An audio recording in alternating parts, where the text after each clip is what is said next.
Good evening, this is Ben Boring with a Trivial News Network update. Today we have a very special guest who knows something about the future, and his name is Bostradamus. And sir, would you come in, please? Yeah, hi. How you Nice doing? to meet you. Great. Have a seat, please. Thank you. I just want to mention something Yes. first. You actually did pronounce my name correctly as it was, but since I came here to the States, I've pronounced my last name as not as Damas, but as Dumbass to fit in better. Really? Yes. That's very thank you. interesting. And basically, that's also to separate myself from my sort of famous, sort of well-known uncle, Nostradamus. Nostradamus, I've heard of him. He was some kind of like seer. Yeah. As for me, I can't see any farther than the end of my nose. Well, see, that's very interesting that you brought that up because Nostradamus, he was a seer, so he was a seer of the future. Yes. But as anyone knows, when you try to look into the future, it can be a little cloudy. So, he was on and off with his predictions. Not so good.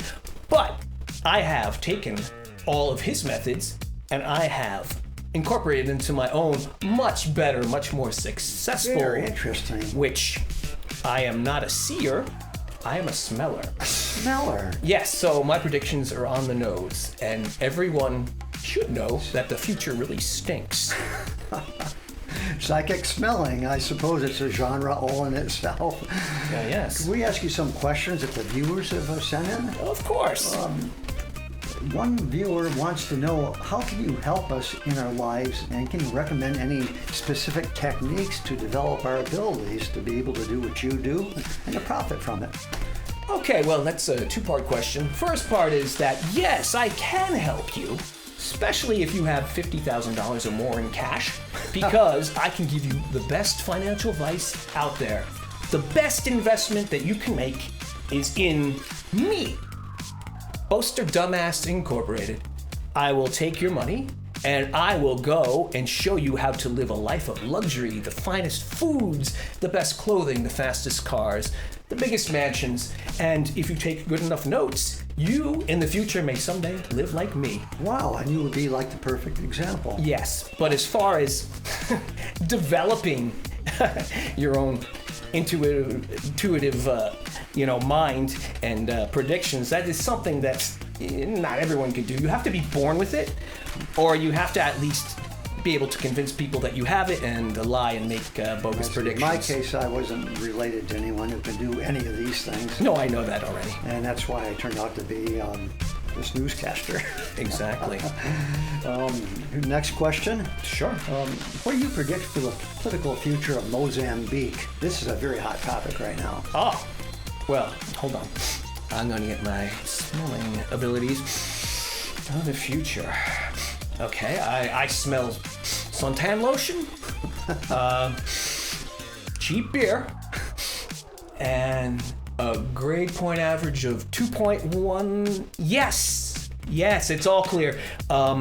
Mozambique, the government of Mozambique will soon officially change its name from Mozambique to East Daytona Beach. And wow. They will promote it, and they will bring in United States college students in for spring break, and they'll make money off of tourism. But the biggest moneymaker deal of that is that at the airport bookstore, they're going to sell used college textbooks for 5 times the original amount. Wow. Oh yeah, that's where the money is.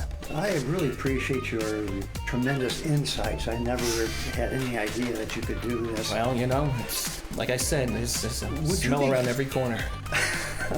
Would you be good enough to actually visit us again, and then we can go over about what has transpired and kind of review the world situation? Well, I think you better check your archives because I have visited you again, but I visited you in February 7th of 2009.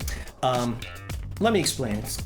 After this interview, I go back to my hotel room, I sniff up some future, and I find out who's going to invent the time machine.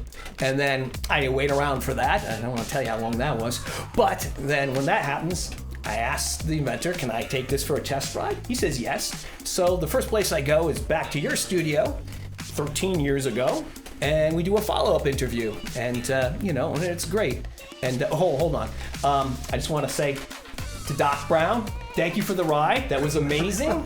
And Marty, I'm sorry I lost your skateboard. I think it's in the Renaissance. Go check with Leonardo. I guess that covers all the bases. Thank you very much for coming on, sir, and hope to see you in the future. Oh, you will. Okay. Well, that was very interesting. Maybe you can give me some advice sometime. I'd really appreciate it. That's all the news we have for today. And remember, it's always been boring